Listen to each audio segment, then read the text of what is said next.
Para hacer un balance del periodo extraordinario en el Congreso de la Unión, tenemos en la línea telefónica al senador Martí Batres Guadarrama, presidente de la mesa directiva del Senado de la República. Es un gusto saludarle, senador. Muy buenos días. Buenos días, senador. Muy buenos días, Manuel y Maru. ¿Cómo están? Muchas gracias. Bueno, pues gracias, le agradecemos el que nos haya permitido platicar un poco con usted. Senador, ¿cuál es el balance de este periodo extraordinario? Se logró aprobar la nueva legislación en materia educativa y las leyes reglamentarias de la Guardia Nacional. La primera ya fue promulgada. ¿Qué sigue entonces con la seguridad en el país tan apremiante, por favor? Yo quisiera referirme al conjunto del balance, aunque ayer se aprobaron un conjunto de legislaciones, vale la pena subrayar, sobre todo hablando con Radio Educación, que se dio una reforma en materia educativa que resulta muy relevante. Esta reforma que se ha aprobado en materia educativa incluye un abundante contenido, no se limita solamente a abrogar la reforma del sexenio pasado, sino que sobre todo incursiona en amplios aspectos de carácter pedagógico y educativo. Menciono algunos. Se reafirman los principios de laicidad, gratuidad, inclusividad, universalidad en la educación pública. Por primera vez en la historia, con toda claridad, se recoge la responsabilidad del Estado de impartir educación superior y la misma será una educación gratuita. De la misma manera, se establece que hay principios que se tienen que seguir en el contenido de la educación, por ejemplo, enfoque de derechos humanos, perspectiva de igualdad de género. De igual manera, se recoge la obligación de impartir educación sobre salud sexual y reproductiva.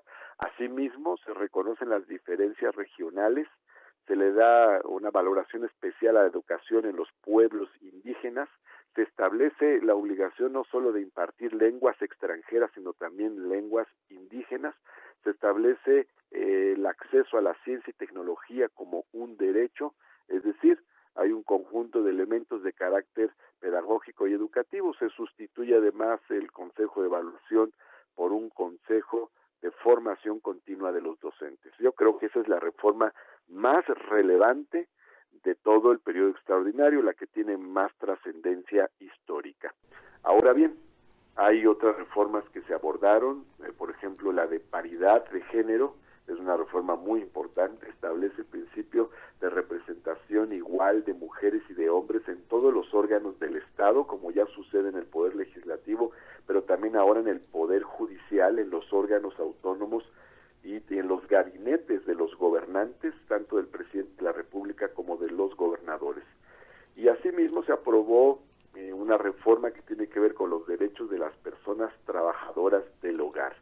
Es también relevante el paquete de temas que se aprobaron el día de ayer, que tienen que ver con la seguridad, la ley orgánica de la Guardia Nacional, la ley del uso de la fuerza, la ley del registro de detenciones y reformas a la ley del Sistema Nacional de Seguridad Pública. Todo ello significa echar a andar una fuerza muy importante para darle seguridad a la ciudadanía, salvaguardar la vida, la integridad, los bienes, los derechos y la libertad de las personas. Con esta legislación del día de ayer se establecen bases para la seguridad y la protección, pero también se ponen límites al uso de la fuerza para proteger los derechos humanos. Entonces me parece que ha sido un balance, un periodo extraordinario sumamente fructífero, tanto en los aspectos urgentes como en los aspectos de largo aliento. Bien, entre esta serie de alcances y logros del periodo extraordinario, senador, destaca por la cercanía. Apenas en estos días, hace unas horas, se aprobaron las leyes secundarias de la Guardia Nacional, que toca ahora serán enviadas a la Cámara de Diputados, ya sabemos, se espera que sean aprobadas también por mayoría, como fue en el Senado, donde hubo solo una abstención. Por consenso. Esperaríamos que se aprueben por consenso también en la Cámara de Diputados. Sí. Eso ya lo decidirán ellos, evidentemente respetamos lo que decida la Cámara de Diputados. Senador, ¿qué asuntos importantes aún están en la congeladora? Sabemos que los periodos ordinarios son insuficientes para abordar la problemática que existe en nuestro país. Tenemos muchos temas pendientes incluso va a haber un nuevo extraordinario. Entre otros temas que están pendientes para un extraordinario que se dará en junio, está el tema de la revocación de mandato y la consulta. Está el tema de la ley de austeridad, está el tema de la llamada ley de confianza ciudadana, que busca eliminar todas esas situaciones de inspectores en todas las áreas del gobierno, que muchas veces extorsionan a la ciudadanía, y limitarlas a aquellas áreas donde realmente se requieren. Están también, por ejemplo, otros ordenamientos que tienen que ver con el turismo, están otras cuestiones que tienen que ver con los asuntos relacionados con la aplicación de diversos programas y políticas sociales.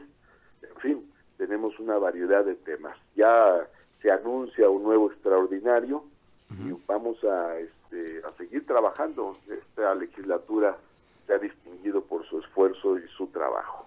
Senador, ¿podría abundar sobre la ley de austeridad? Porque es un tema que ha causado una gran cantidad de comentarios. Recientemente se giró una indicación sobre la prohibición de viajes al extranjero a todo servidor público. En fin, cuéntenos un poco.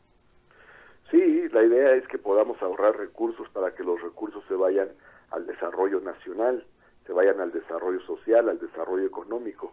Entonces, este es un tema nodal, central. Ha habido un gran derroche, un gran desperdicio. Muchas veces se pregunta a uno cómo en un país tan rico como México los recursos no alcanzan.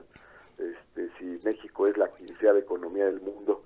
Y una parte de la explicación se encuentra en el derroche que existe en el Estado mexicano. Hay sueldos miserables y junto a ellos unos sueldos estratosféricos en el servicio público, mientras un trabajador de base puede ganar 8,000 pesos al mes. Hay servidores públicos que han llegado a ganar 600,000, 500,000, 400,000 pesos al mes. Junto a esto hay una gran cantidad de privilegios también, como bonos, viajes al extranjero, apoyos de toda índole. La idea es que todo esto se pueda reducir y realmente tengamos lo necesario. El principio es el de la justa medianía, o sea, como decía Juárez, aquello que sea indispensable para que el funcionario pueda realizar su labor de manera decorosa. Pero hay muchas cosas que recortar. Nosotros mismos en el Senado, aún antes de que se apruebe esta ley de austeridad republicana, tomamos decisiones por cuenta propia. Por ejemplo, se bajaron los sueldos de los senadores, se quitaron los seguros de gastos médicos, se eliminaron también una gran cantidad de viajes al extranjero, hemos reducido los viajes al extranjero o los costos de los viajes al extranjero en un 40%. También, por otro lado, se han eliminado una gran cantidad de gastos superfluos como escoltas, vehículos, en fin. Todo ello ha permitido ahorrar 1,000 millones de pesos. En el Senado de la República, de 5,000 millones, bajamos a 4,000 millones de pesos el presupuesto del Senado. Sin embargo, en la Suprema Corte de Justicia, pues parece que no están de acuerdo. Ellos pues parece que no quieren dar marcha atrás en que se bajen los sueldos, que no sean mayores a lo que gana el presidente de la República. ¿Cómo va a quedar esto, senador? Bueno, pues es un debate. Ya la propia Suprema Corte de Justicia de la Nación tomó la decisión de recortar en un 25% los sueldos de los ministros. Entonces, digamos que eso fue un avance. No todo, pero fue un avance.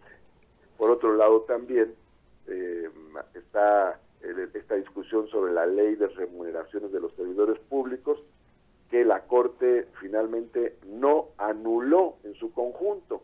Solamente señaló algunos elementos sobre los cuales el Congreso debe de reponer ciertas decisiones, como fundamentar el salario que debe tener el presidente de la República.